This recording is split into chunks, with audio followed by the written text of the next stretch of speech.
Boker Tov, les amis, shalom à tous, à toutes, Bezrat Hashem. On commence le cours de la journée, la veille de Rosh Chodesh, de Mar Cheshvan, Bezrat Hashem, un bon mois de Cheshvan pour tout le monde. Que de bonnes choses et beaucoup de délivrance. Comme Rabbeinu l'a dit, voilà, la Géoula va venir avec l'étude du Likutei Moharan. En tout cas, nous, on fait partie de l'équipe qui essaye d'amener la Géoula, de délivrer le monde à notre niveau. Nous, on a une participation. Baruch Hashem. Alors, on fait le cours pour la Refoua, la Yeshua, la délivrance, tous ceux qui ont besoin de santé, de mariage, shalom bayit, des enfants, d'avoir une maison, d'avoir un travail, d'avoir la joie de vivre, de trouver la joie de vivre, d'être heureux, d'être bien dans sa peau. Voilà, alors on commence, une minute.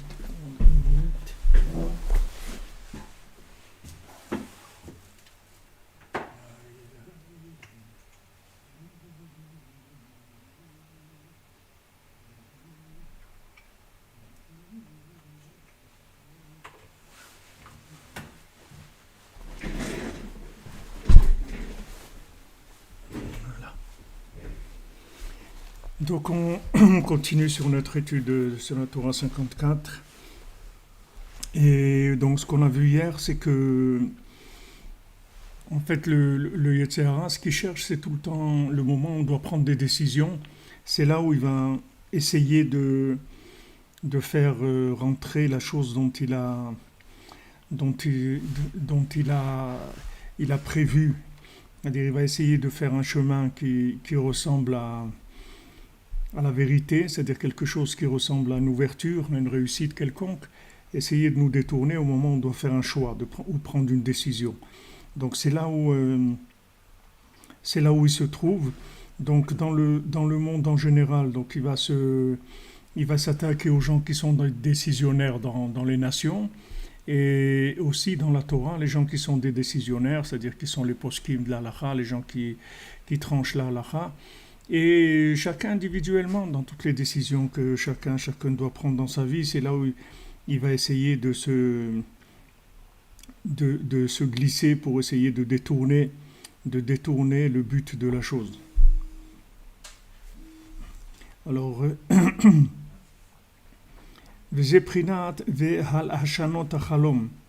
alors maintenant, quand Yosef a parlé avec Paro, et donc Paro, il a essayé d'avoir l'interprétation de son rêve, d'accord ? C'est-à-dire, il a fait un rêve, et ce rêve-là, il savait que c'était un rêve prémonitoire, et il voulait avoir une explication sur ce rêve. Maintenant, tant qu'il n'a pas trouvé l'explication qui correspondait au rêve, il n'était pas tranquille, d'accord ? Comme c'est écrit, Vatepa Emrucho, c'est-à-dire son cœur, il battait comme une cloche, comme un paramon, comme une cloche, sans arrêt, il n'était pas tranquille. Donc il a demandé à tous les gens qu'il avait dans son palais de lui interpréter le rêve. Okay, il n'a pas trouvé d'explication qui le satisfasse. Donc il n'était pas content. Alors maintenant, Yosef lui a dit, le fait maintenant que tu as rêvé plusieurs fois la même chose, alors sache que la chose est vraie, et que Hachem il va faire ce qui t'a dit là. Tu vas avoir 7 années d'abondance et suivi de 7 années de famine. Zeprinat chalom paro, ainoko hamdame echadhu. C'est-à-dire ça, c'est le rêve de Paro. Qu'est-ce que c'est Paro ? Lui-même, il représente la force de l'imagination. C'est une seule chose, hu ba me echad. C'est-à-dire ça vient de Echad, ça nous de Ahava, c'est-à-dire de l'amour, Hainu mi Ahavot anefulot. C'est-à-dire il lui a expliqué que en fait ce qui rêvait Paro, le problème qu'il a eu, ça vient des Ahavot nefulot, c'est-à-dire des amours tronqués, c'est-à-dire des choses qu'on aime, et en fait, c'est pas ces choses-là qu'on doit aimer. Donc, on est page 46, dans la 12e ligne, première colonne. Alors, maintenant c'est pour ça que Paro, qu'est-ce qu'il a décidé d'éliminer? Il a décidé d'éliminer les garçons. Pourquoi d'éliminer les garçons? Parce que Zachar, en hébreu, ça veut dire zikaron, c'est-à-dire celui qui se souvient. En fait, quand on dit un homme ou le masculin, c'est celui qui se souvient, c'est la chante zikaron. Zachar, c'est la chante zikaron, c'est-à-dire celui qui se souvient. Maintenant, qu'est-ce qu'il a dit Paro? Il a dit, vous allez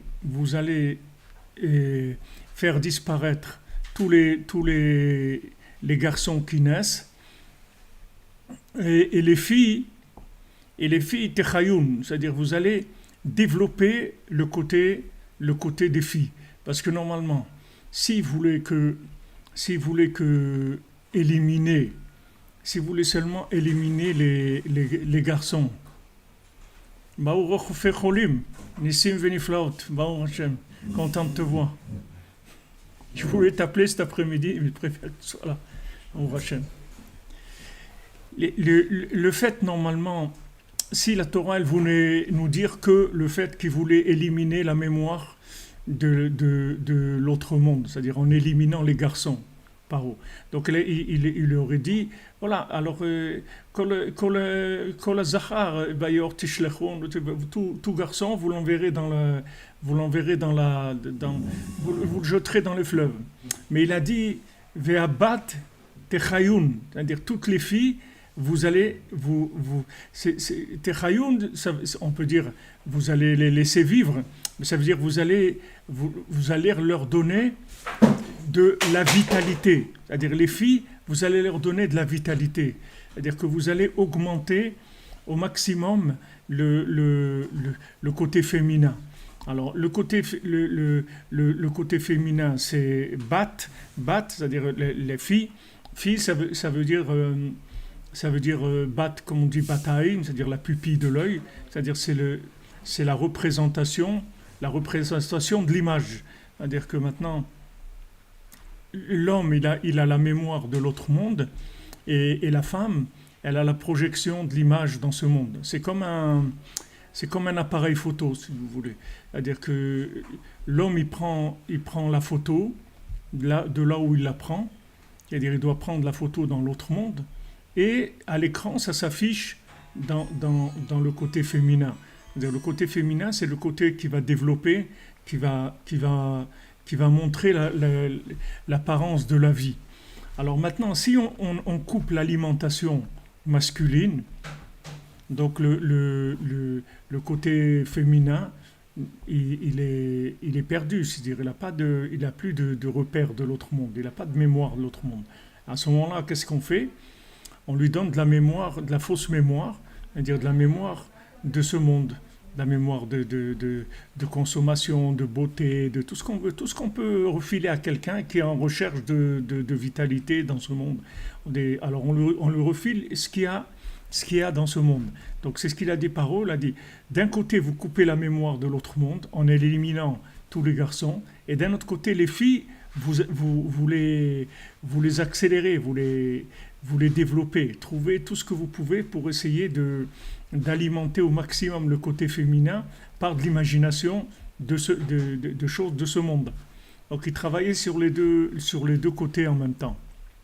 Alors maintenant, le fait que maintenant on coupe les echarim, c'est-à-dire on coupe la mémoire, ça donne des ahavot nefulot, ça donne des amours pervers, c'est-à-dire tomber dans ce monde. C'est-à-dire, on va se mettre à aimer des choses qui sont... Et on va avoir l'impression vraiment on est au top. C'est-à-dire, vraiment, la personne, elle croit qu'elle a réussi sa vie, qu'elle est au top de tout. Elle peut être heureuse et connue et une vedette à la télévision, n'importe quoi. Elle croit vraiment qu'elle a réussi sa vie. Elle est sûre qu'elle a réussi sa vie. Mais maintenant, pourquoi? Parce qu'on l'a coupé de la mémoire de l'autre monde.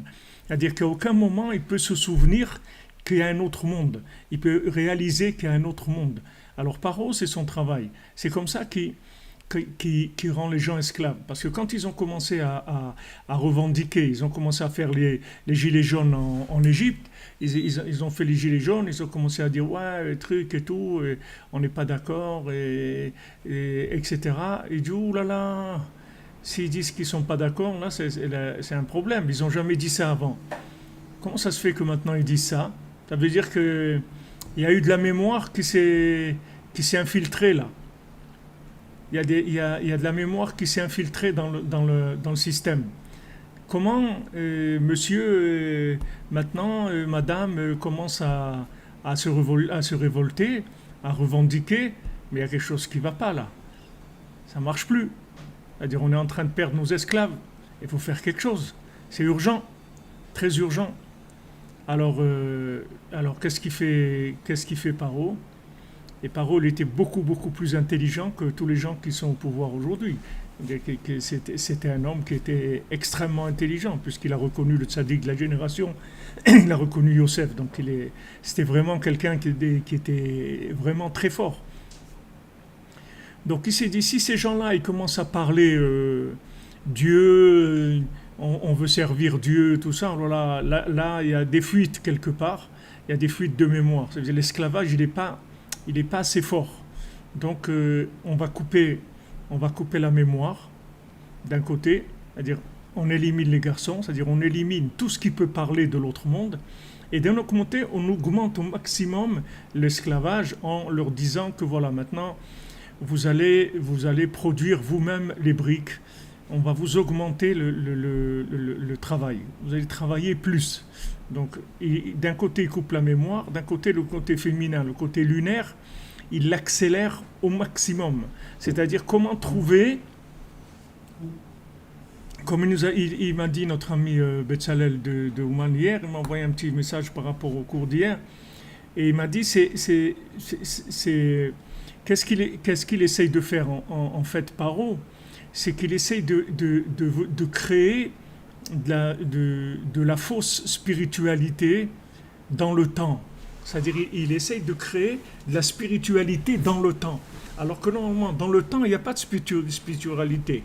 Time is money, c'est tout. Ils ont compris. C'est-à-dire Trump, il a compris. Il n'y a pas de truc. Time is money. Le temps, c'est de l'argent, c'est tout. Le temps, c'est pour faire de l'argent, c'est tout. C'est-à-dire si tu rentres dans ce monde, dans le temps, c'est pour faire de l'argent, c'est tout. Ne cherche pas 36 trucs, tu es en train de te perdre. Et d'ailleurs, tous ils finissent comme ça, même si les Beatles ou prend n'importe qui. Et Elton John, je sais pas, il s'est fait tuer parce il habitait dans un hôtel 5 étoiles et il a dit qu'ils étaient plus grands qu'ils étaient arrivés à être plus connus que le mouvement catholique, etc.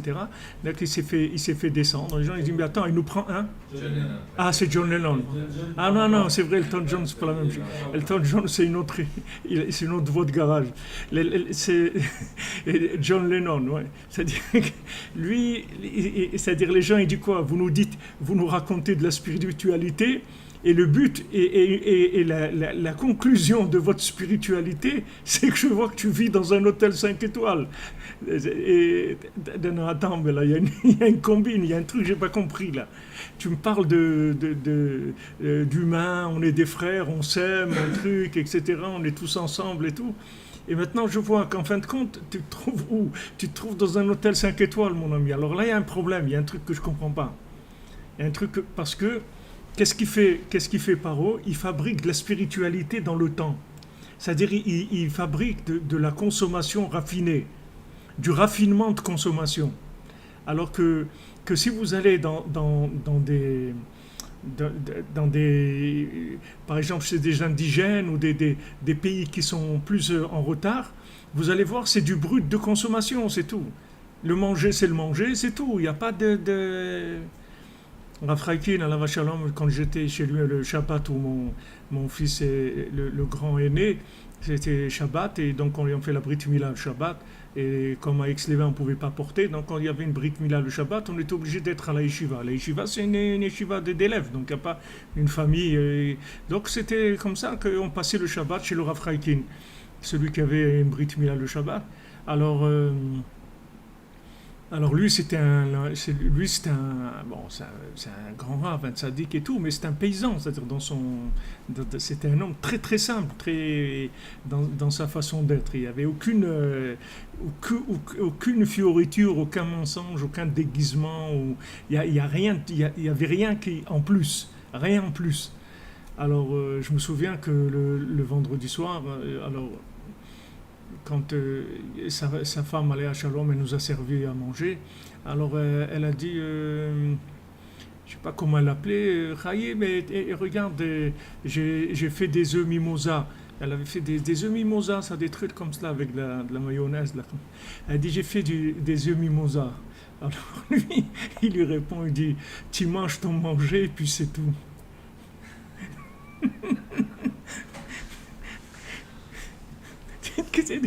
C'est des œufs mimosa. C'est pas quelqu'un qui dire des œufs mimosa après King.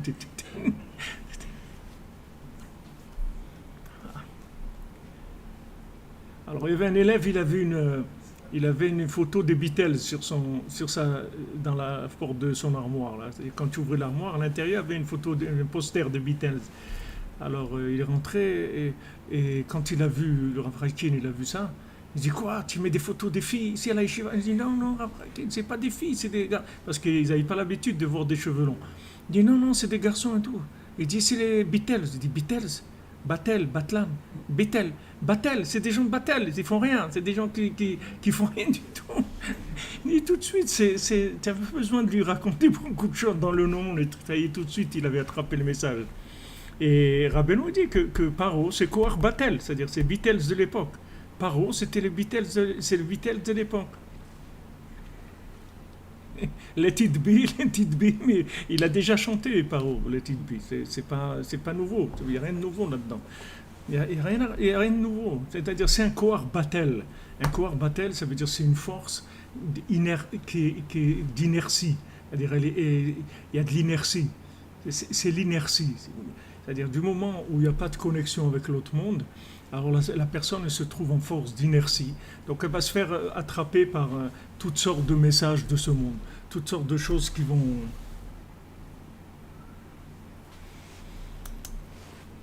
Alors, Monsieur Terrier, j'ai lu votre question, c'est une très bonne question qui tombe en plein dans le texte et on va y répondre. Bézant Hachem, ça va venir. Donc, Paro il dit à Yosef, voilà, je rêve sans arrêt, c'est-à-dire pendant 2 ans, il rêvait tous les soirs, il rêvait le même rêve. 2 ans. C'est-à-dire 2 ans, ça veut dire 700 et quelques fois, il a rêvé le même rêve. C'est-à-dire, il faut tenir, pas tomber en dépression, un truc, c'est... Moi qui cherchais la solution. 2 ans, tous les soirs, le même rêve, et ça le travaille de folie. Alors il lui dit, Echad, c'est-à-dire ton rêve là, c'est-à-dire cette espèce de comment on dit... Une fois qu'il a eu la solution, il a arrêté de rêver. Ah oui, bien sûr. C'était pour lui clair que c'était ça. Ouais, ça y est, c'était fini. Une fois qu'il a compris le message, c'était fini. C'est-à-dire, c'est un côté comme ça, sans arrêt, c'est-à-dire de persécution. Tout le système de la publicité et tout ça.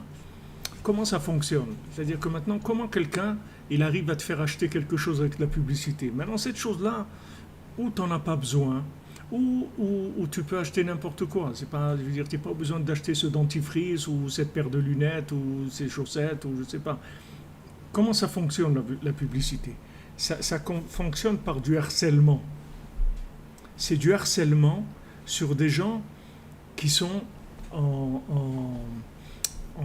qui vivent en inertie.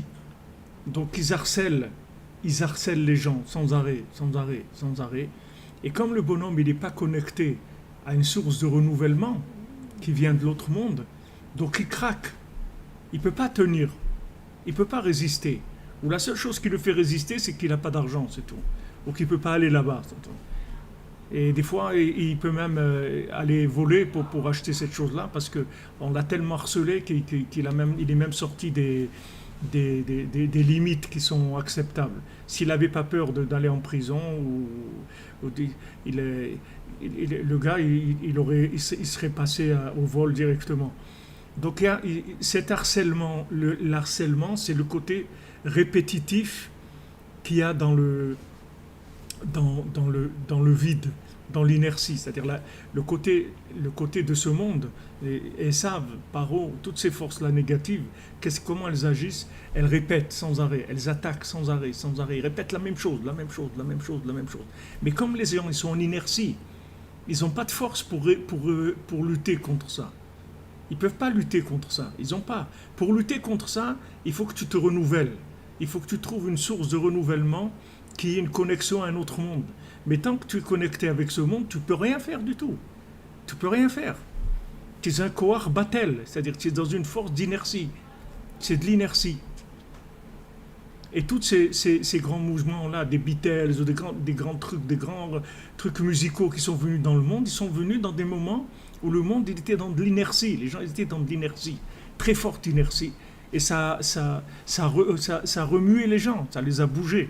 Ça les a bougés, ça leur a donné mais ça fait partie des forces de Paro. C'est-à-dire ce sont des choses qui rentrent les gens complètement tombés dans l'idolâtrie, complètement. Les Beatles, ils racontent, j'avais lu un reportage de la secrétaire des Beatles qui a commencé avec eux et qui est restée tout le temps avec eux jusqu'à la fin, il y a quelques années, on était avec eux. Elle a raconté comment c'était des jeunes comme ça, la première fois quand ils sont passés dans un club, tout ça. Et elle-même, elle leur a dit, dans une réunion, elle a dit, je ne sais pas ce que vous avez gagné dans toute cette affaire-là. Vous étiez beaucoup mieux quand on ne vous connaissait pas, ou on connaissait un petit peu. Mais après, quand ils ont pris une proportion comme ils ont pris, c'était... Et elle, c'était une femme très sérieuse, c'est-à-dire travailler, ils avaient un bureau où ils recevaient des milliers de lettres de partout, etc. Et il fallait qu'ils donnent des morceaux de tricot de Beatles, alors ils coupaient des petits morceaux de tricot de trucs, envoyaient. C'est devenu des idoles.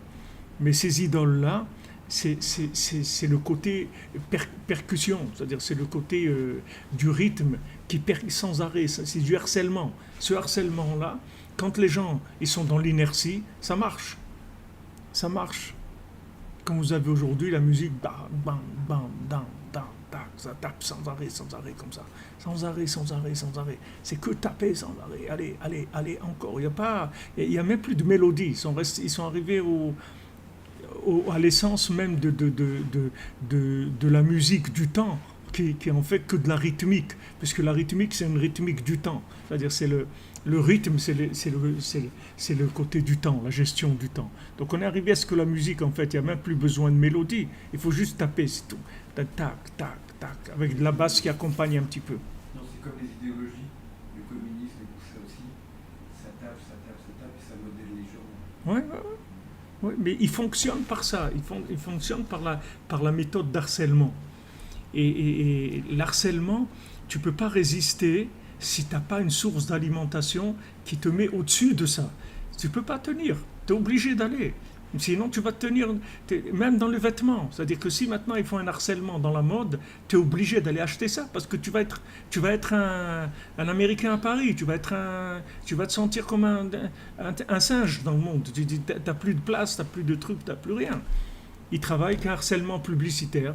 Et les gens qui sont là-dedans, eux-mêmes, ceux qui s'habillent à la mode, etc., sont les premiers qui vont commencer à véhiculer l'image de ce que c'est un jeune aujourd'hui. Il faut qu'il ait les cheveux comme ça, le pantalon bien serré, avec les bottes marron clair un peu hautes comme ça, les trucs. Voilà le look. Si tu n'as pas ce look-là, tu es un plouc. C'est un plouc. Tu es un bonhomme qui est plus...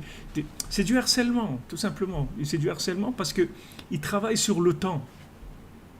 Il travaille sur le temps. Et dans le temps, il n'y a que de l'argent, c'est tout. Sauf, vous verrez que tous ces gens-là qui sont rentrés dans le système d'alimentation, dans de la fausse spiritualité, c'est-à-dire de la spiritualité qui est en fait juste du raffinement de temps. C'est des gens qui ont créé de la fausse spiritualité, qui est en fait juste un jeu de prestidigitation dans le temps. Ces gens-là, vous verrez qu'ils vont tous finir dans l'argent. Et ceux qui sont des gens sincères, vous ne les connaîtrez jamais. Parce que ça veut dire qu'ils ne sont pas arrivés à rentrer dans les griffes du temps, donc vous ne les connaissez pas. Soit ils sont connus peut-être de leurs copains ou leurs trucs, etc. Mais ils ne sont pas arrivés à rentrer dans le système du temps. Mais la fausse spiritualité de Esav, c'est de créer des images, que ces images-là, elles vont donner l'impression à la personne qu'elle a de la spiritualité. Mais en fait, ce n'est pas de la spiritualité, c'est de la spiritualité qui est dans le temps. Il n'y a aucune spiritualité là-dedans. Comme dans la Vodazara, comme dans l'idolâtrie, il n'y a aucune spiritualité, parce que l'idolâtrie, c'est de l'idolâtrie, c'est tout. C'est que maintenant quelqu'un qu'il ait comme idolâtrie un groupe de musique ou une statue ou de l'argent ou n'importe quoi, c'est la même chose. Ça revient au même.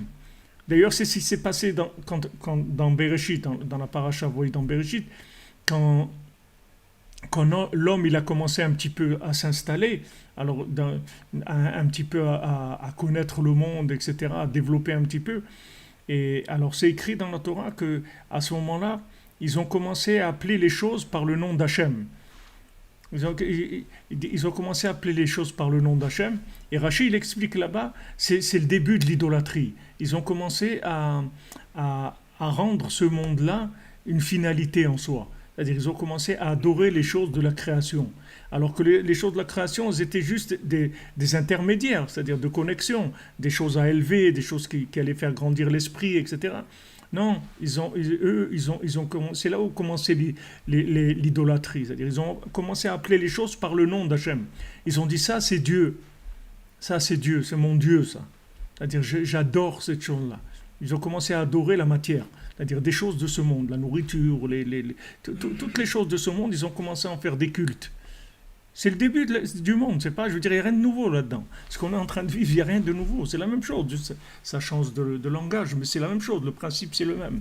C'est créer une fausse spiritualité dans le temps, c'est-à-dire un mouvement dans le temps, soit accéléré, soit raffiné, soit par de l'art, de la musique ou des films, des choses qui vont donner des sensations, qui sont des sensations, mais toujours dans le temps.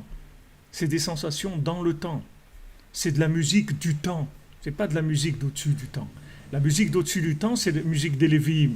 Comme il demandait, etc., comment ça se fait que les Lévi'im, ils n'étaient pas esclaves, parce que les Lévi'im, ils avaient le sort de ce que Rabbeinu dit ici.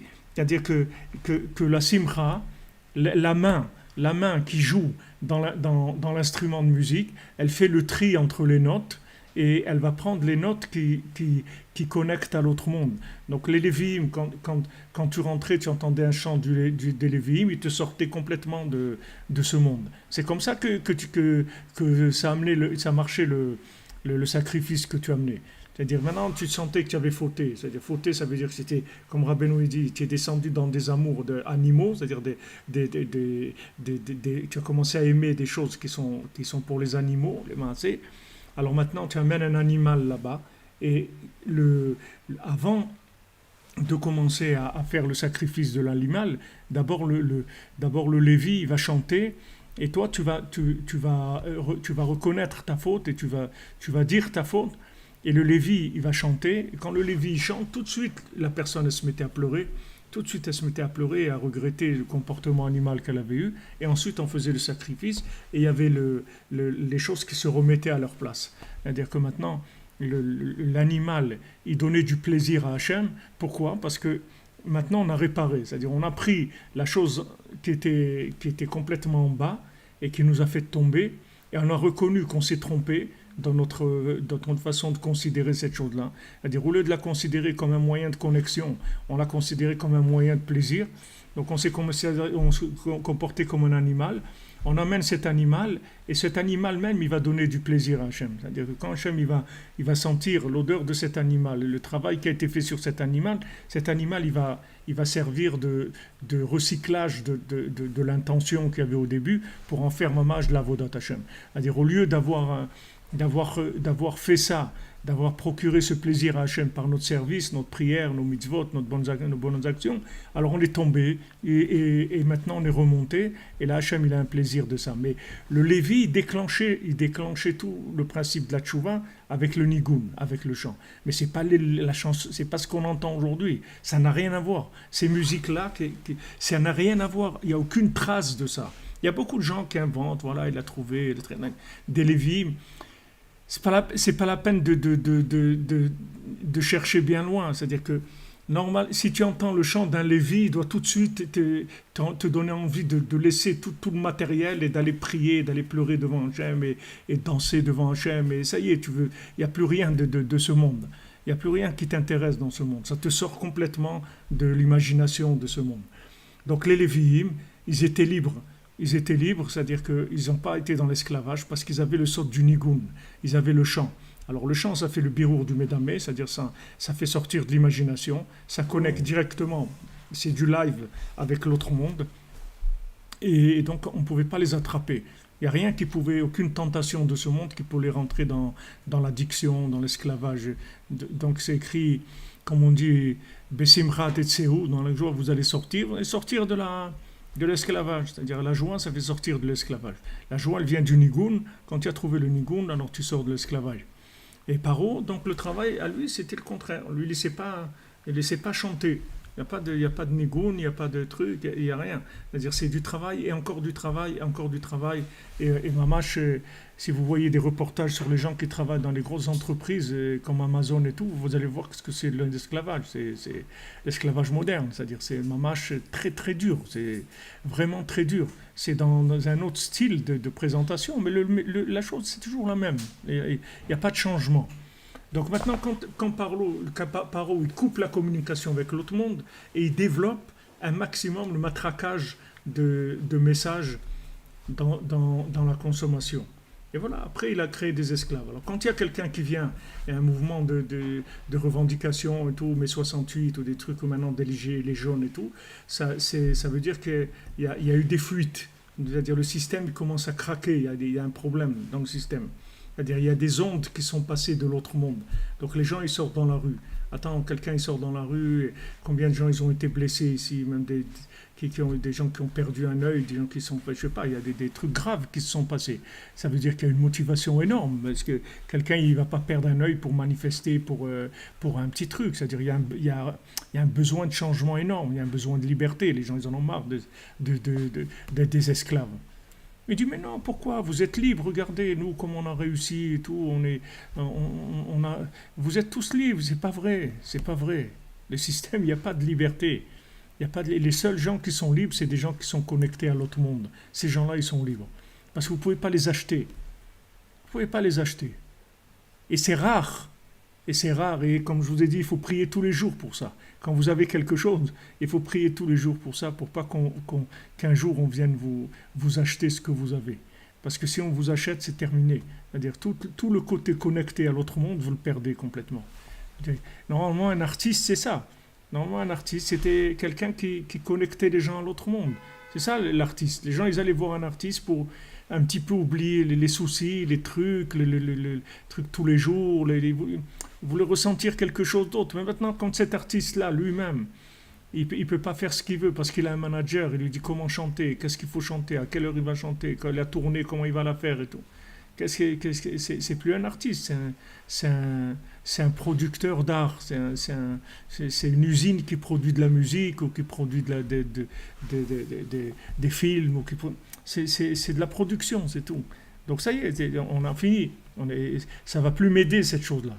Du moment où ça s'est transformé en business, alors ça a été récupéré par Paro. par où il a récupéré la chose. Donc les Lévi'im, ils avaient le sod du nigun et de la mélodie, du chant, et eux, ils arrivaient à être libres complètement. C'est-à-dire, ils n'avaient aucun lien avec le côté animal, le instinct consommateur, etc. Tu ne pouvais pas l'attraper. Tu ne pouvais pas l'attraper. Lévi, c'est ça. Le Lévi, c'est ça. Le Lévi, c'est... Parce que aussi, il y a quelque chose d'extraordinaire dans le Lévi, c'est que le mot Lévi, ça veut dire accompagnateur. Il ne se présente pas comme étant un boss. Il dit, moi j'accompagne, c'est tout. Du moment où j'accompagne, tu es couvert. Tu dis, monsieur, qu'est-ce que vous faites là? Moi j'accompagne. Ah bon, ok. On ne va pas te calculer parce que tu accompagnes. Donc tu es protégé des trucs, là, des projecteurs. Non, parce que tu accompagnes. Il dit, qu'est-ce que tu Lévi? Moi j'accompagne le Cohen, c'est tout. Le Cohen, il a besoin de quelqu'un qui l'aide et tout. Non, je suis là pour l'aider. Mais venez pas chez moi. Moi, quand vous avez quelque chose, vous allez voir le Cohen, pas moi. Moi, je l'accompagne. Alors ça, c'est une protection. C'est une protection, puisque maintenant, le fait qu'il se met au service d'une entreprise noble comme ça, c'est-à-dire d'aider le Cohen, alors il est protégé. Il est protégé de l'ego. Il a plus l'ego. Alors, donc, comme je vous ai dit hier, c'est-à-dire il reçoit tous les conseils qu'il faut et tout, parce que c'est plus lui. Il a enlevé son libre arbitre. Il se présente plus comme une personne c'est elle-même qui a le choix. Il a choisi de se mettre au service d'une comment on dit, une cause noble, quelque chose qui est connecté. Et le fait qu'il est au service de ça, il est protégé automatiquement. Il est protégé parce qu'il se présente plus comme étant... C'est toute la guerre qu'il a eu Rabbi Nathan. Quand ils ont dit à Rabbi Nathan, dis que c'est toi le Rav de Breslev et on te laisse tranquille. Il a dit jamais. Jamais. Si je dis que moi je suis le Rav de Breslev, ça y est, on a terminé. L'histoire de Rabbeinu, elle est terminée. Parce que ils ont voulu le rendre féminin, le déconnecter du côté masculin. Le côté masculin, c'est Rabbeinu. C'est pas Rabbi Nathan. Le soleil, c'est Rabbeinu. C'est pas Rabbi Nathan. Rabbi Nathan, il est lunaire. Maintenant, ils ont voulu le rendre solaire.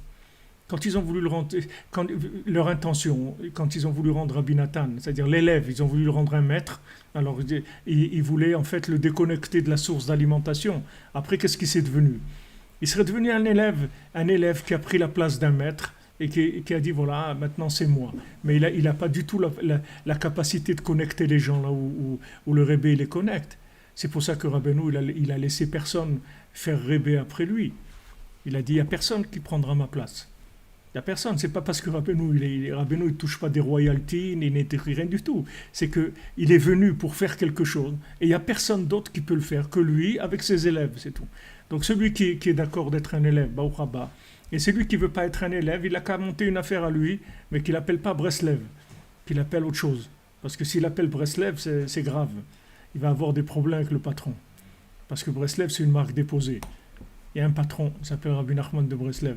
Donc maintenant, si tu ne donnes pas aux gens les accès au patron, c'est comme un Lévi qui ouvre un Beth Amikdash à son compte et dit c'est moi le Cohen. Et c'est ce qui s'est passé avec Korach. Korach, il a voulu être Cohen. On lui a dit, Rav Lachen, ça c'est Bnei Lévi, c'est-à-dire ça suffit, on vous a donné tout ce qu'on va... Non, Gam Keuna, c'est-à-dire tu vas Gam Keuna, c'est-à-dire même d'être Cohen, vous demandez ça aussi, vous n'avez pas honte de demander ça aussi, vous voulez quoi? Vous voulez quoi? Tu as un maître qui t'a sorti, qui t'inspire, qui t'a donné tout ce qu'il t'a donné, il t'a ouvert des portes spirituelles extraordinaires, maintenant tu veux jouer le patron, mais c'est quoi cette histoire-là? Va ailleurs, c'est tout. Les autres, ils ont plus d'humilité au moins. Ils ont ouvert des affaires à leur compte, mais ils mettent pas l'enseigne Breslev. Ils mettent enseigne.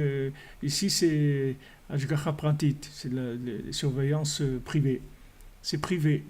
C'est un truc privé, ok. Il y a des gens, ils peuvent accrocher à une personne privée qui va faire des choses qu'ils le trouvent sympa ou inspirant ou n'importe quoi. Mais au moins, il est honnête. Mais ne prends pas le nom. Ne prends pas ce nom, parce que ce nom-là, personne ne peut se l'approprier. Il y a déjà un maître, c'est-à-dire ce nom-là, il appartient à un maître. Et ce maître-là, il est là. Et il a dit, je ne vais jamais vous laisser. Je marche devant vous, je suis tout le temps avec vous. Donc il est là, c'est tout. Maintenant, tu veux être un élève, Baruch Haba, On te donne tous les outils qu'il faut pour être un élève, un bon élève, tout ce que tu veux. Mais fais attention, c'est-à-dire que le côté lunaire, il doit rester lunaire. Il faut pas que, il faut pas dans la maison que, comme on dit, que la femme qui porte le pantalon. C'est-à-dire, il ne faut pas que ce soit la lune qui va diriger. La lune, elle est là pour réaliser les projets, la projection solaire. Mais ce n'est pas elle qui va diriger. Maintenant, si le mari perd la tête et tout, alors la femme, elle peut prendre les choses en main parce qu'elle est connectée au tzadikim, elle est connectée à Hachem, etc. Alors elle voit que le mari, il est plus dans les trucs, elle va agir comme, quand et, qui a décidé, quand Paro il a dit qu'il tuait tous les garçons, alors lui il a dit il faut arrêter d'avoir des enfants parce que maintenant Amram, voilà, il a dit il faut arrêter d'avoir des enfants. Le père de Moshe Rabbeinu, il dit il faut arrêter d'avoir des enfants parce que les garçons ils vont tuer tous les garçons. Alors sa fille lui a dit mais toi tu es pire que Paro. Parce que Paro, lui, il a dit rien que les garçons. Toi, tu as dit les garçons et les filles, de ne pas amener. C'est-à-dire, il a amené quand les gens ils disent ouais, on ne va pas avoir d'enfants parce que c'est difficile aujourd'hui, la vie et tout, mais tu es pire que les gens qui assassinent les enfants, puisque toi, tu ne les fais même pas venir. Tu ne veux même pas les faire venir, tu les étouffes dans le virtuel avant qu'ils arrivent dans ce monde. Donc tu es pire qu'eux, il a dit tu es pire que Paro. Et c'est là où il a fait tchouva, il a repris, il a dit allez ok, et là est venu Moshe Rabbeinu et Baruch Hashem, il y a eu toutes ces choses merveilleuses qui se sont passées. C'est-à-dire qu'il y a un côté où des fois les gens, soi-disant, ils veulent lutter contre l'influence négative, mais des fois c'est encore pire, ils enlèvent tout. Pour lutter, c'est pas ça qu'il faut faire. Il faut apprendre à lutter contre la perte de mémoire, contre la déconnexion. Et si maintenant, des fois un mari il a perdu la tête, alors sa femme elle a l'obligation de s'occuper de la maison, de s'occuper des enfants, de rentrer de la spiritualité dans la maison, si elle voit que le mari il a perdu la tête.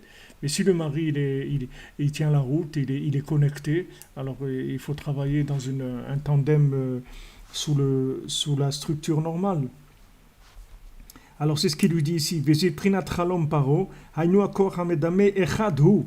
le koach hamedame c'est echad, hu ba me echad, hainu me ahava, ahavot hanefulot. C'est-à-dire les ahavot hanefulot, c'est-à-dire que c'est tellement répétitif dans le temps que ça devient echad. C'est-à-dire ça devient Dieu, c'est-à-dire dans la conception humaine. C'est tellement, l'image, elle se répète tellement, la publicité, elle se répète tellement, qu'elle devient echad. C'est-à-dire qu'elle arrive à dominer le temps complètement et être comme une maîtrise du temps. C'est-à-dire cette image-là, elle commence à être comme, c'est le message du temps. C'est la mode, c'est ça, c'est tout, il n'y a pas autre chose. Ça devient echad. Mais c'est l'aspect du harcèlement qui le rend comme ça. Le harcèlement, ça veut dire la répétition dans le temps. Plus ça va se répéter dans le temps, et plus ça va attraper les gens. C'est pour ça que Rabbeinu il dit de faire Hitbodedut, que ça te sort de ça. Parce que quand tu vas faire Hitbodedut, tu coupes le temps. Même si tu es harcelé 23 heures par jour, il y a 1 heure où tu n'es pas harcelé. C'est tout. Cette heure-là, tu sors. Tu sors, tu laissez-moi tranquille, c'est tout. Et bien sûr, le Shabbat aussi, c'est comme ça, on sort. On ne veut pas. On sort de l'harcèlement. On ne veut plus. Non plus cet harcèlement. Parce que même nous, dans la Torah, on est harcelé par les systèmes de Torah de Esav. C'est la même chose. Hein. C'est comme le dentifrice Colgate, c'est tout. Mais ça se présente sous une autre forme. Mais aussi dans le monde de la Torah, on est harcelé par des formes de judaïsme, de trucs qui nous harcèlent et que les massés nous rendent esclaves dans la Torah. Alors que c'est pas ça qu'on veut. Nous, on veut aimer Hachem, on veut être joyeux, on veut prier Hachem, on veut faire dans la joie, on veut faire notre service d'Hachem dans l'amour. On dit non, on crée des structures et voilà, il faut que tu rentres dans ces structures et le côté répétitif dans la structure, voilà, on va organiser, on va faire ça, tu vas faire ça, et il te rentre complètement dans le temps et en fin de compte, tu t'es même pas rendu compte que tu es devenu un esclave. Tu es devenu esclave d'une image qu'on a voulu te dire, voilà ce que tu dois devenir. Mais moi, j'ai pas besoin de devenir, moi. Vous n'avez pas compris que je suis déjà, j'ai rien besoin de devenir. Laissez-moi tranquille. Laissez-moi avec mes chaussures à trois coins, elles sont magnifiques. Mais ça, ils ne supportent pas. Ils veulent tous des beaux gosses comme le diplômé, le génie, là. Philosophe, orfèvre, médecin, couturier, tout, dans tout. Ils veulent tous des images de gens comme ça. Dans la Torah, ils veulent des gens comme ça, des gens distingués, comme on dit. Des gens de la haute, des gens distingués. Qu'est-ce que j'ai pas besoin d'être distingué, je suis déjà distingué, tu comprends pas? Hachem, il m'a créé distingué, il n'y a personne comme moi. Je suis le seul modèle. Je suis un modèle déposé. Je n'ai déjà pas besoin de faire de copyright parce qu'il n'y a personne qui peut me copier, je suis unique. Donc laisse-moi avec mes chaussures à trois coins. Je suis très joyeux et je les embrasse toute la journée. Et c'est du miel et c'est du sucre et elles sont extraordinaires. Et je ne veux pas rentrer dans ton système de faire de la production et de la production et de la production. Qu'en fin de compte, après, je me trouve à un âge où je vais tomber en dépression et un truc parce que je me suis rendu compte que j'ai essayé de correspondre à des images d'un système. Alors tous les systèmes, ils ont ce problème-là. Dès qu'il y a un système, ça veut dire qu'on rentre la chose dans le temps. C'est sûr que la Torah, elle parle du temps, puisque la Torah, elle parle de shiurim, de mesure. Donc la mesure principale, c'est une mesure de temps. Il y a une mesure de Zman Kriyat Shema, il y a une mesure de Chala, il y a une mesure de Shabbat, il y a d'allumage des nérontes, et début de Shabbat. Tout est géré par le temps. Seulement, le rapport entre l'homme et la halacha et Hachem, c'est un rapport personnel. Ce n'est pas un rapport qui doit passer par une gestion d'un système qui me l'impose. Parce que sinon, je vais m'asphyxier. Je vais me trouver dans un système qui va gérer ma vie. Et moi, je ne veux pas. Moi, je veux mes chaussures à trois coins, c'est tout. Ouais, mais tu sais, tes chaussures... Mais ok, laisse-moi tranquille. D'accord, des chaussures à trois coins. Pas de problème. Alors, je suis heureux. Mais regarde la tête que tu as, toi, avec ton, soi-disant, ta réussite. C'est la réussite de quoi? Pourquoi tu es triste? Pourquoi tu fais la tête? C'est la seule chose qu'il lui disait, le Tam. Il lui disait, mais pourquoi tu es triste? Pourquoi tu es triste? Puisque maintenant tu es arrivé au top de ce que quelqu'un peut arriver dans ce monde. Tu as la réussite, la grande réussite. Pourquoi tu es triste? Pourquoi tu n'es pas joyeux? Il dit, regarde-moi, je fais des chaussures à trois coins, mais je suis joyeux. Alors viens, on chante ensemble, on danse, viens, sois joyeux, sois joyeux. Mais il ne peut pas l'autre. Il ne peut pas parce qu'il est tellement bloqué par la correspondance à une image d'un système qu'il ne peut pas. Il est complètement sclérosé, le bonhomme. Il ne peut pas bouger. Alors c'est ça, echadhu. C'est-à-dire que ce côté-là d'harcèlement, en fait, il te crée une idolâtrie. C'est-à-dire echadhu. C'est-à-dire qu'il accélère tellement dans le temps par le côté répétitif qu'il va te faire croire que ça c'est Dieu, que tu vas avoir l'impression que c'est ça Dieu, parce que ça va tellement vite, ça se répète tellement que tu crois que c'est ça Dieu, parce que ça te donne l'impression que tu es sorti du système du temps qui est aliénant, qui est lent, etc. Alors que ça c'est pire que tout, c'est-à-dire ce harcèlement-là, il crée une fausse sensation de liberté, mais c'est un esclavage beaucoup plus élevé que l'esclavage normal. Parce qu'au moins, l'esclavage normal, le bonhomme, il a fini ses heures de travail, il est vraiment libre. Tandis que là, il n'est jamais libre. Quand il a fini de travailler, on va le récupérer à la télé, on va le récupérer au sport, on va le récupérer au café, on va le récupérer là. Là où il va entendre de la musique comme ça, il va voir des images de sport comme ça, il va voir des images de chaussures de sport, de tricots de sport, de telle marque, tel truc, tel... Et quand est-ce qu'il va commencer à vivre, le bonhomme? Quand est-ce qu'il va commencer à vivre? Quand est-ce que la vie va commencer? Là où il va, on lui crée soi-disant des activités qui sont des activités pour se détendre, pour sortir un petit peu du temps. Et là-bas, on le récupère encore plus que n'importe où. Parce qu'il il a ouvert un peu ses gardes, il est un petit peu détendu, on lui refile encore plus de publicité et d'harcèlement, encore plus dans ces endroits-là. Donc il lui dit voilà, les éprinat chalom paro, hainu akocham dame echadhu, ou bami echad anu me'ahava, hainu me'ahavot nefulot. Valken gazar paro la zecharim. C'est pour ça que Paro, il a décrété de tuer les garçons. Prinat zikaron, c'est-à-dire la mémoire. Shenivgam alide koacham dame, que la mémoire, elle est atteinte par l'imaginaire. Sheu prinat paro, que le médame, le koach imaginaire, c'est Paro.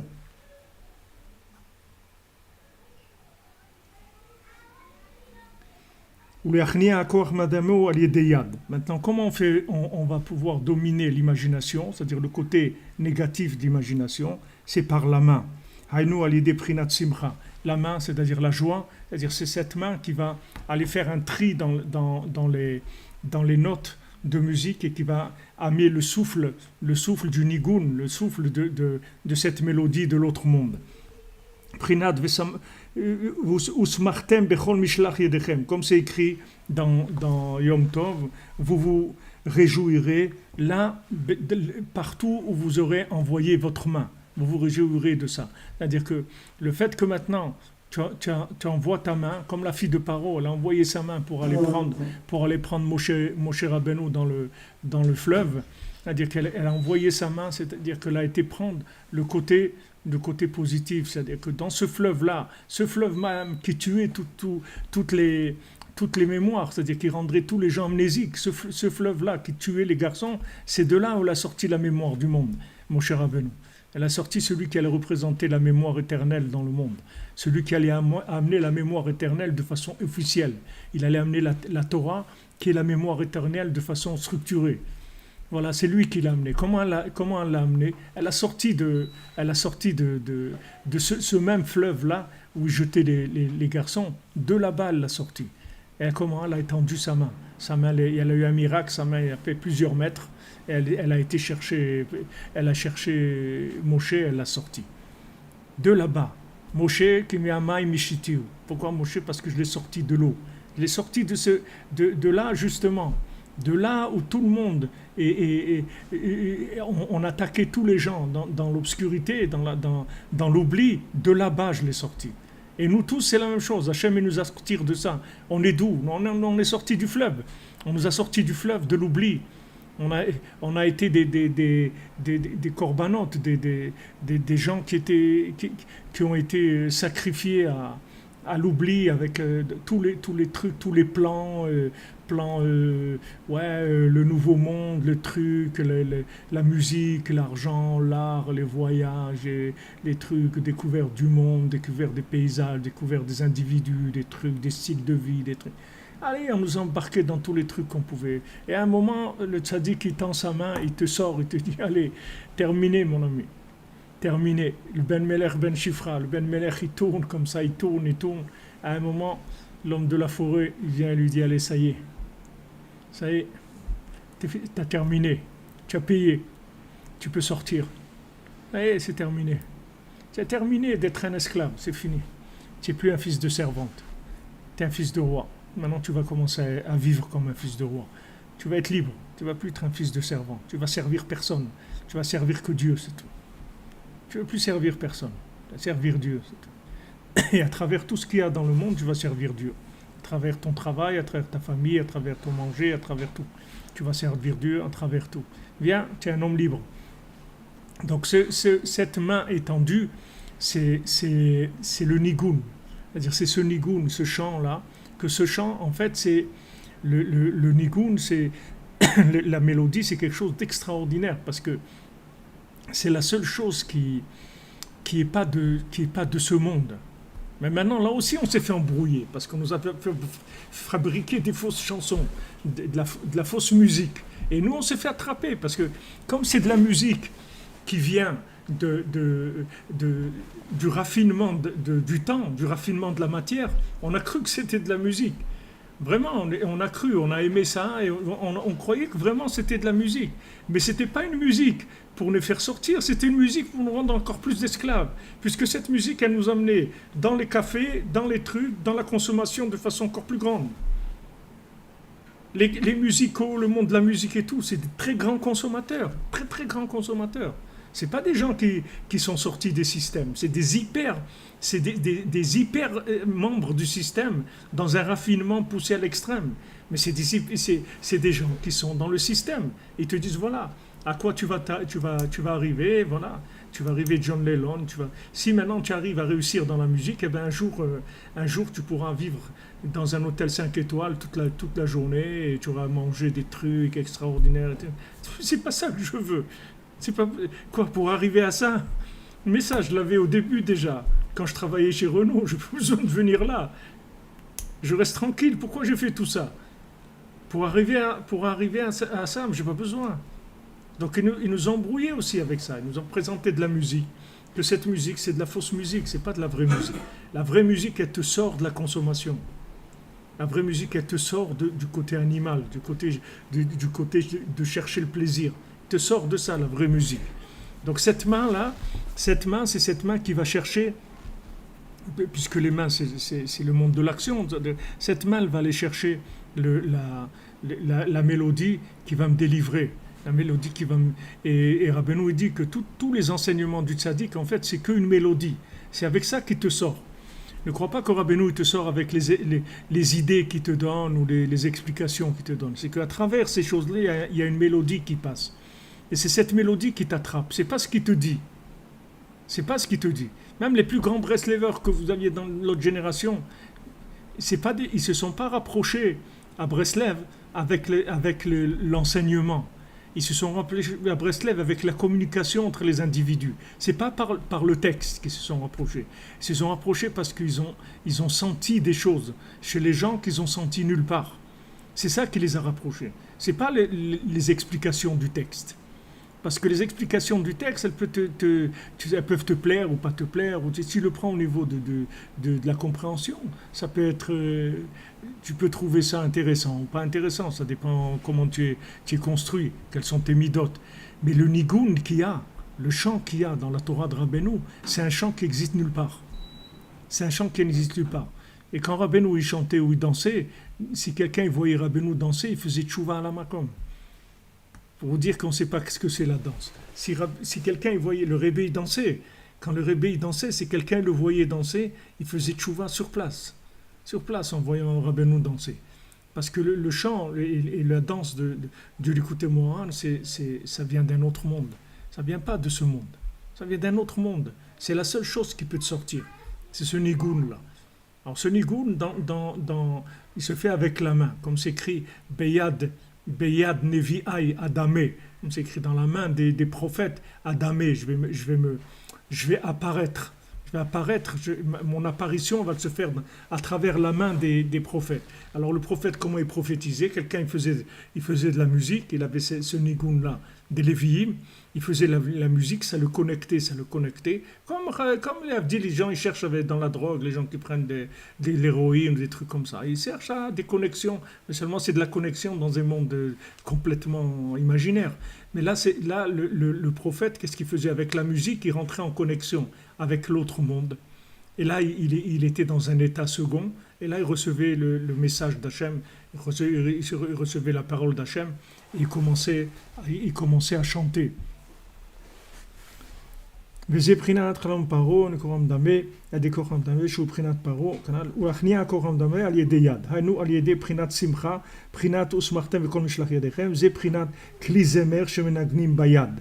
Donc ça, c'est l'instrument de musique qu'on va jouer, c'est-à-dire avec la main. J'ai des shora anvoa, voilà, il m'a allé des shora anvoa à la neviim. Voilà comment la prophétie, elle va résider sur les prophètes. Par ce principe-là, c'est-à-dire que le principe du nigun, du chant qui va donner de la joie, c'est ça qui va connecter le prophète et qui va lui donner la prophétie. Et Mamash était dans un état second, puisque tous les prophètes ils tombaient par terre, ils prophétisaient couchés par terre parce qu'ils ne pouvaient pas tenir debout. À part Moshe Rabbeinu, c'est le seul des prophètes qui prophétisait debout. Mais tous les autres, ils étaient dans un état de transe, complètement, avec ce nigun-là. Avec de la musique? C'était de la musique, quoi. C'est-à-dire on chantait. Il y avait des gens qui leur faisaient de la musique et c'est ça qui les connectait. Même Shaoul, quand il était pas bien, il était en dépression et tout, avec tout ce qui s'est passé, il était dans la tristesse et tout. Et ils ont amené quelqu'un pour lui enlever ce roi Ram, mais c'est David Ameller. C'est lui qui lui a chanté c'est lui qui a... Alors c'est David Ameller, bien sûr, c'est le nigoun de façon parfaite et avec tout ce qu'il y a dans les Tehillim et tout. Ben, Hashem, on en parlera. En attendant, slacha, les amis, une bonne journée. Que des bonnes choses, des bonnes nouvelles. Et voilà, alors enfin, on a fait le cours pour la foi et la Yeshua. Tous ceux qui ont besoin, particulièrement le Rav Besançon, Israël Yitzhak Ben Fortuné, David Ben Mesoda Cohen, Laura Alia, Esther Chava, Bat Chaya Daniel, Laurent Sultana Bat Rachel, Olivier Fénichel, Raphaël Ben Kamouna Malka, Daniel Ben Émilie Darmon, Muhammad Bat Esther, Sandrine Bat Janine, Janine Bat Eglantine, Marion Myriam Bat Véronique, Zachary Shlomo Ben Shira, Dvora Kochava Bat Elisheva Bat Sheva, Dvora Bat Korina Yala, Léa Anna Bat Mesoda, Léa Bat Hana, Oreda Bat Rivka, Laura Bat Jacqueline, Yora Bat Lisa Esther, Shaili Bat Sarah, Fabien Ben Suzanne, Sophie Bat Nadine, Sacha Ben Sophie, Noah Bat Sophie, Yosef Ben Esther, Sarah Chaya Bat Esther, Ruchama Bat Esther, Elisha Ben Esther, Léa Bat Esther, Batsheva Bat Esther, Roselyne Shoshana Bat Liliane Rachel, Rachamin Ben Ruth, Sipora Bat Chaya Kamra, Rekia Bat Rachma, Rebecca Daniel Bat Yvette Esther Rachel, Shirael Bat Rachel, Shalom Ben Moshe Ben Shabbat, Simon Gershon Bat Israël, Itamar Ben Hélène, Dalia Esther Bat Tata, Jonathan Yehuda Ben Bettina Simcha, Irène Bat Rachel, Simra Jani Juliette Bat Jemoul Kochava, Aviv Ben Saala, Rachel Bat Anne-Marie, Yaakov Ben Avraham, Shimon Ben Brigitte Zohar, Jonathan Yitzhak David Ben Marlène Malka, Yosef Yitzhak Nachman Ben Emouna, Rachel Bat Sarah, Yaakov Ben Mikael, Lisa Emouna Bat Rina, Aurélie Chava Huguette Bat Micheline Rachel Rose, Bruno Mikael Ben Nelly Kamissa, Ginette Fanny Sarah Bat Ren Nenet Sultana, Nathalie Shoshana Bat Kemouna, Dina Bat Sarah, Shmuel Mordechai Shalom Ben Ruth, Anna Simcha Zahira Bat Ruth, David Ben Lucien Dvoral, Sylvie Bat Esther, Esther Bat Chesiba, Yvan Alexandre Ben Yehuda, Léa Teila, Riela Bat Sipora, Doron Yitzhak Ben Chayal Riba, Shai Bart Claude Ben Céline Sarah Juliette, Lucien Dvora Bat Rosa, Benjamin Ben Lucien Dvora, Angèle Bat Louise, Chaya Kamra Bat Joa, Charles Eli Gez, Sharazad Bat Rekia, Rekia Bat Rekia, Olivier Mangin, Yitzhak Ben Edith Dre, Chaya Bat Geoula, Moshe Ben Mesaouda, Dvora Léa Bat Chana, Chana Chané Kieser, Bat Josette, Moshe Raphaël Ben Chassiba, Levi Eliaou Nathan Ben Yocheved Cohen, Muriel Myriam Rivka Bat Perla Zora, Léa Bat Rina, Yarik Ben Sultana, Yaakov Ben Dvora Fortune, Isabelle Bat Hélène, Didier Dov Ben Michel, Meir Ben Tzipora, Bébé Mesaouda Bat Simcha, Simcha Bat Frecha, Chantal Elisiael Bat Liliane Joaja, Liliane Joaja Bat Émilie Esther, Patrick Yosef Ben Liliane Joaja, Yael Lisa Bat Léa, Keren Bat Nicole Kochava, Yael Bat Nicole Kochava, Arlette Bat Émilie Jamila, David Ben Moshe, Rivka Bat Zari, Michael Ben Yaakov, Yael Amoyal Bat Rachel, Bat Sheva Chana Bat Myriam, Myriam Bat Marie, Viviane Bat Émilie, Alain Ben Dora Meyer, Yosef Ben Sophie Meyer, Angéliane Myriam Bat Pascal Zora, Eli Ben Isa, Théo Ben Fatma, Ejder Bat Fatma, Yohan Ben Mireille, Evelyne Chava Bat Denise Jonathan, Shemama, Yohanan Ben Edmond, Ruth Bat Marie-Cécile, Naomi Bat Ruth, Adassa Bat Ruth, Sarah Bat Ruth, Rachel Bat Ruth, Aaron Ben Yohanan, Yaakov Ben Yohanan, et pour l'élévation de l'âme de Edmond Ben Georges, Kevin Ben Yohanan, Émilie Jamila Bat Fachi, Jonathan Chaim Chamous Ben Gabriel, Myriam Bat Rachel, Shishlomo Ben Mesaouda, Noah Bat Esther Atlan, Shmuel Tibi, Shimon Ben Siti, Israël Ben Yosef Moshe Avraham, Rachamin Ben Frej, Aïcha Bat Djemoul, Maurice Bétan Ben Shabak Emoun, David Ben Yitzhak, Yvette Bat Eugénie, Israël Grisolette, Myriam Janine Bat Chava, Sarah Bat Zarel, Bassara Doré, Pessar Ben Herman, Albert Avraham Habib Ben Marie Waknin, Francis Ben Carmel, Irène Bat Rachel, Dvir Yehuda Ben Yoav et Rachel Chourak, Muriel Marie, Myriam Bat Devora Fortuné, Sylphie Léonie, Matt Micheline, Élise Estelle, Myriam Mireille, Bat Louise Aziza, Jacques Yaakov Ben Avraham, Prosper Mesaoud Ben Sultana, Jean Ben Marcel et Isaac, Isaac Ben Frédérica et Litman Gourfinkel, David Ben Shlomo, Moshe Ben Esther, Maurice Ashkenazi, Marcel Roger Ben Marie Mathilde, Meir Marvin Ben Chamouch Cohen.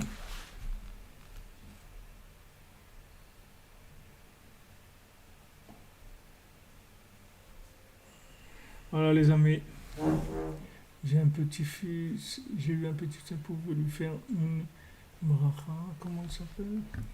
Je vois le nom. Comment il s'appelle? Noah Bat Jennifer. Noah Bat Jennifer. Ben, non. Ben. Ben Jennifer. Noah Ben Jennifer Porlier, Bezrat Hashem.